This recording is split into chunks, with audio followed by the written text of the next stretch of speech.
सावित्री 2 बेटों की माँ थी। उसे इस बात पर बड़ा घमंड था। वो मानती थी कि बेटे घर की शान होते हैं। ये ले सावित्री, मिठाई खा, मेरे यहाँ पोती पैदा हुई है। ये सुनते ही सावित्री मुंह बना के कहती है, अरे तू तो लुट गई, बर्बाद हो गई, तेरे यहाँ लड़की पैदा हो गई। अरे तू ऐसा क्यों कह रही है? मैं तो बहुत खुश हूँ। अरे जब तेरी पोती के पीछे तुझे खर्चे पर खर्चे करने पड़ेंगे ना, तब ये तेरी सारी खुशी गम में बदल जाएगी। पहले लड़की की पढ़ाई लिखाई का खर्चा, फिर उसकी शादी का खर्चा। अरे आजकल की शादियां कितनी महंगी हो गई है। गहने बनाओ, लाखों रुपए पानी की तरह बह जाते हैं। लड़कियां तो सिर्फ खर्चा करवाने के लिए ही पैदा होती हैं। इस तरह लड़कियों के प्रति अपने विचार व्यक्त करते हुए सावित्री ममता को लंबा चौड़ा भाषण देके चली जाती है। अब तो आप लोग इस कहानी में सावित्री देवी का पात्र अच्छी तरह समझ ही गए होंगे।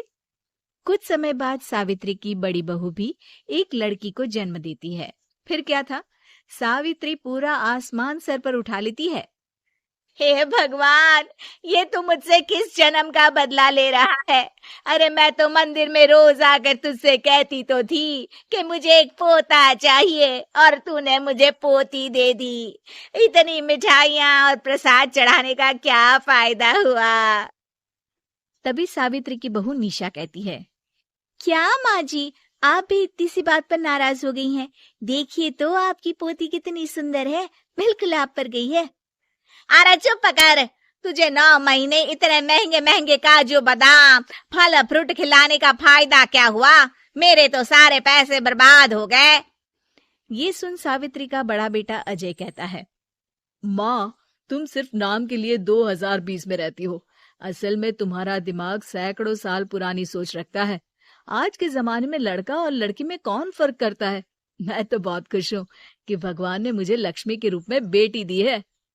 लेकिन सावित्री पर अजय की बातों का कोई असर नहीं होता। नालायक, अपनी पत्नी की जबान बोल रहा है। मेरा बड़ा बेटा तो हाथ से गया। लेकिन सावित्री देवी हार मानने वाली नहीं थी। वो पोते की चाह में अपने छोटे बेटे विजय की शादी करवा देती है। कुछ समय बाद आखिरकार वो दिन आ ही जाता है जब सावित्री की छोटी बहू गर्भवती हो जाती है। सावित्री इतनी खुश हो जाती है कि वो बच्चे के जन्म से पहले ही सारे मोहल्ले में ढिंढोरा पीटने लगती है। ये क्या सावित्री, तू तो पोते के जन्म से पहले ही मिठाई बांट रही है। पहले पोता पैदा तो होने दे, और फिर क्या पता अगर पोते की जगह पोती पैदा हो गई तो। ये सुन सावित्री चिढ़ जाती है। अरे अपनी काली जबान मत चला। मेरी मिठाई खा के मेरा ही बुरा सोच रही है। बड़ी आई, ला मेरी मिठाई वापस कर। देख लेना, इस बार मेरे यहाँ पोता पैदा होगा, पोता। लेकिन ठीक इसका उल्टा होता है। सावित्री की छोटी बहू भी एक लड़की को जन्म देती है। सावित्री फिर से रोना धोना शुरू कर देती है और अपनी छोटी बहू को कोसते हुए भला बुरा कहने लगती है। देखते ही देखते ये सावित्री की रोज की आदत हो जाती है। एक दिन उसकी इस आदत से परेशान होकर विजय अपने भाई अजय से कहता है, भैया, माँ खुद एक औरत होकर हमारी बेटियों को पसंद नहीं करती, उल्टा उन्हें रोज कोसती रहती है। मुझे माँ की यह आदत बिल्कुल पसंद नहीं आती। अरे तू ठीक कहता है, मैं भी अब माँ से तंग आ गया हूँ। अच्छा, तो अब तुम दोनों इस तरह पीठ पीछे मेरी बुराई भी करने लग गए हो? नहीं माँ, हम चाहते हैं कि घर में शांति बनी रहे। हमें हमारी बेटियां बहुत प्यारी है। मैं नहीं चाहता कि वे तुम्हारे ताने सुन सुन कर बड़ी हो, और इसीलिए हम दोनों ये घर छोड़कर चले जाएंगे। हाँ माँ, मैं भैया की बात से सहमत हूँ। जब तुम इस घर में अकेली रहोगी तब तुम्हें अपनों की कीमत का एहसास होगा। अपने दोनों बेटों के मुंह से अपनी माँ के लिए इतने कठोर शब्द सुन सावित्री भावुक और रुआंसी होकर कहती है, क्या सच में तुम दोनों मुझे इस घर में अकेली छोड़कर चले जाओगे? हाँ माँ।